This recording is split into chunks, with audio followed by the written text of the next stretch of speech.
Hindi lahat ng OFW ay nakakauwi ng bansa taon-taon. Sa una, sa bata ko, ang Pasko may isa sa mga gikahinaman ng okasyon.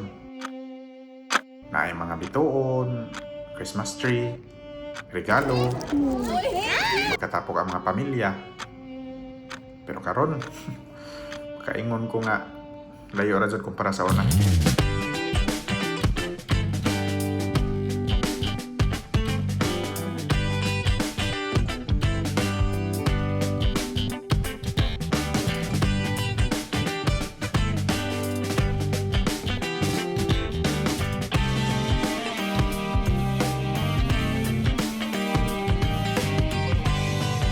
Di ra siguro ako ang nakabatiw yung nani. Kaysa akong namatikdan. The more nga magkaedad ta, the more pod nga maotro ang atong role sa kinabuhi. Sa una aning mga panahon na nabisi pa ko gunahuna ug asa ko mamasko. Pinsang balay akong atuan ug asa pod nga lugar. Karon lahi na. Ang ikabisihan na mao ang paghuman sa trabaho. Sudo nagandam ko ron kay madto ko Bidika. Kay naami shipment nga i-arrange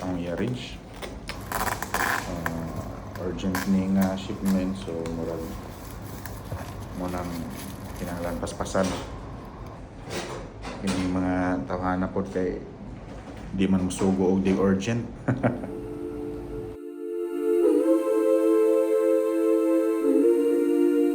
Diyos, Ama, Anak, at Espiritu Santo.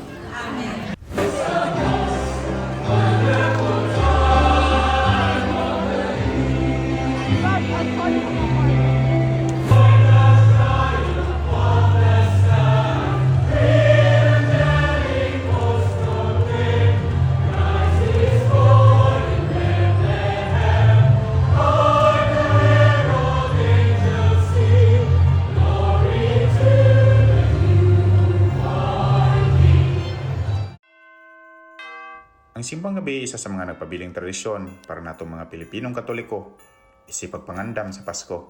Ug gani atong gituuhan nga kung makompleto nimo ni matuman ang imong mga gusto. Fast forward sa karon nga sitwasyon, isip isa ka OFW wa ko magdahom nga makaabot ko aning lugar. Pero tungod sa tabang sa akong pamilya o pagpaninguha nga makita og maayong kaugmaon, ako ning gipili. Ug dinhin ako na realize ang karaan nga panultihon sa Tagalog nga sadyang mapagbiro ang tadhana.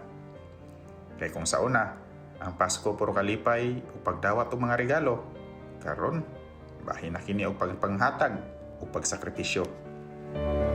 Pero dili sana ko isigutan ang mga butanga sa karon tungod kay gusto ko nga kani nga video maglibot bahin sa Pasko. Dili lang isip isa ka selebrasyon, kung dili isip usa ka pahinomdom. Sundo nagputos ko ron kay nanimba mo niya sa simbang gabi. So, may na lang. Kuno namin sa misis nga manghatag ni sa mga bata dito nga manimba. So, may na lang. Lingaw ko ng mga bata. So, nira. Simple way of celebrating Christmas. Painomdom na ang Pasko, dili pirmi parihas para sa tanan. Na ay nag-celebrate uban sa pamilya. Una po'y nag-celebrate nga nag-inusara. Ang December mao ang last ng buwan sa tuig. Aning panahon na puta ang reflect bahin sa mga pangitabo sa tong kinabuhi sa tibok ng tuig. Ako sa akong sitwasyon karon makaingon ko nga layo pa jud sa tinuod para makabot nako ang akong mga gusto. Pero bisan pa man nakita pud nako nga layo nako sa akong gigikanan. Diri sa kalibutan ang pagkapot sa mga pangandoy, dili na may tungod sa kapaspas nimo nahimo. Kung dili sa mga maayo nga lesson nga nakuha nga maghatag og saktong direksyon ug tinuod nga meaning sa kinabuhi.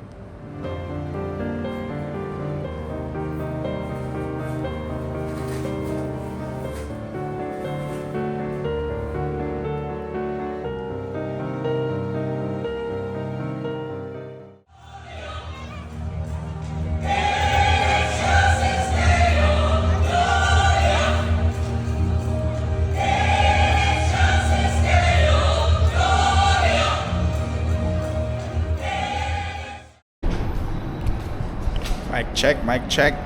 Kido. Karon maadto mi og desert safari. First time na ni mo adto ning lugar.